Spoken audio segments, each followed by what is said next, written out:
Scott DiAgostino, and welcome to Movies. In this show, I'll be reviewing Riddick and The World's End, talking about the movies that I saw in theaters this summer, and I'll go over the RoboCop trailer and if it'll be good or not. Spoiler, I think it's going to be horrific. First off is Riddick. The first movie in the Riddick franchise was Pitch Black, which was a pretty good movie that didn't do very well at the box office, but got a cult following after Vin Diesel made The Fast and the Furious next year. Because of the people who saw Pitch Black because of Fast and the Furious, the sequel was greenlit. A horrific sequel that bombed massively. It was such a massive bomb that they weren't sure if they'd get another Riddick movie made.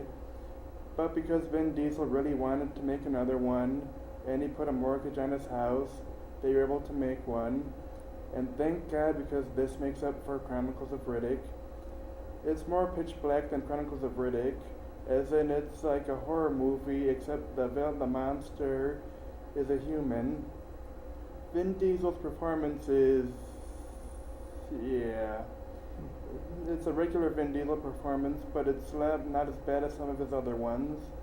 Battlestar Galactica's Katie Sackhoff is fun as a lesbian bounty hunter named Doll.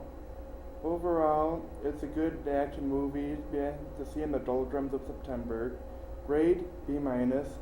Next up is The World's End, one of the funniest movies of the year. It's the third film in the Blood and Ice Cream trilogy from Edgar Wright, Simon Pegg, and Nick Frost. It's not as good as Shaun of the Dead or Hot Fuzz, but those are some pretty high standards to live up to. The World's End starts out as a seemingly buddy comedy about people getting drunk, then turns into a comedy about drunk people fighting alien robots, then turns into a discussion on free will. Either way, this is a really great comedy that came out last month. It's still in some theaters, and I think you should check it out. Grade A. Now we're going to talk about the movies I saw during the summer. Because LCTV wasn't on during the summer, I couldn't talk about it. So here's the films I saw in order. Iron Man 3 was better than the last one, but it wasn't as good as the first Iron Man. The twist was good, and a lot of fans got angry. But screw them, it was a good twist. Grade B+.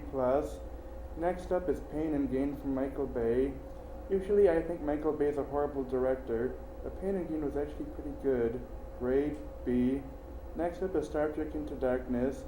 A bunch of Trekkies got angry at this movie because Khan was in it and he was white. But Benedict Cumberbatch gave a great performance as Khan, and the action scenes are great. Grade A. Next up is The Hangover Part 3, the worst movie I saw during the summer. It was not as bad as The Hangover 2 by virtue of not being a disgusting cash grab ripoff, but that's not saying much. Ken Jeong, who was so funny in the first one, is painfully irritating in this one. Halfway through, you'll be wishing that John Goodman's villain character awesome. Grade C. Next up is The Fast and the Furious 6, also with Vin Diesel. This is probably the best of the Fast and the Furious franchise. It's incredibly stupid, but it's fun. Also stay for the end credits. You will not regret it if you stay for the end credits. Grade B. Next up is This Is the End, the funniest movie of the summer. At first it seemed like it'd be awful because it was just a bunch of celebrities pretending to be themselves. But then it turns out to be a cruel parody of celebrities. One of the scenes with Jonah Hill is funny, but I can't mention it because it'd spoil it. And also I'd get fired if I said it on the air. Grade B+.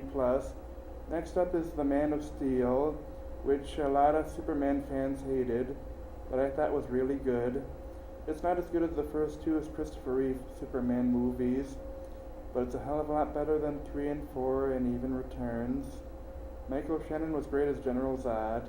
Grade A-. Next up is World War Z, a movie that I was convinced would suck, but miraculously didn't. For the most movie, I was going to give it a B-, but this awesome scene at the end in Section B in the medical lab in Scotland was so great I bumped it up to a B. Next up is Before Midnight, the third film in Richard Linklater, Ethan Hawke, and Julie Delpy's Before series, and it's easily the best one and the best movie of the whole summer. Grade A+. Next up is Despicable Me 2, a movie that I saw with my niece and nephew. They enjoyed it a lot more than I did, but it's not a bad movie. It was enjoyable and the minions are funny. Grade B. Next up is Pacific Rim, a movie that got beat by Grown Ups 2 opening weekend. And that's why China's beating us in test scores, people. Pacific Rim is a great action movie with great special effects, and Guillermo del Toro is a great director. Charlie Hunnam is great as the main character. I'm not sure why he's going to be in 50 Shades of Grey, but why? Why? Grade for Pacific Rim A. Next up, The Conjuring, the scariest movie of the summer. Patrick Wilson and Vera Farmiga play ghost hunters who come across a demonic possession. Even though the story they're based on is complete bullcrap, it's still a very scary movie. Grade B+. Next up, The Wolverine.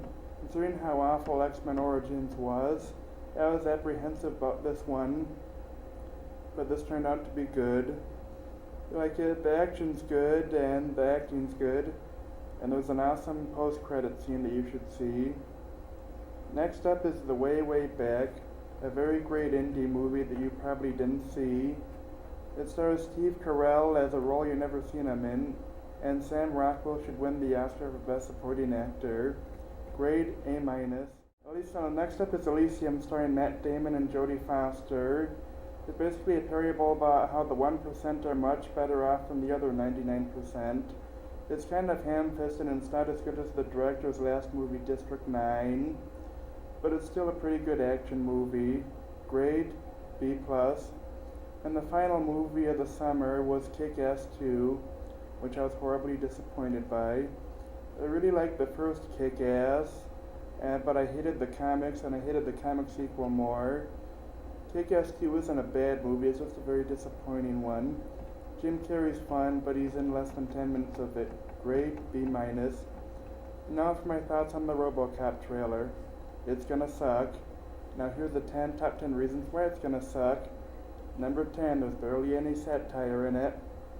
The thing that made the original RoboCop great was how satirical it was. I saw no hint of satire in the trailer.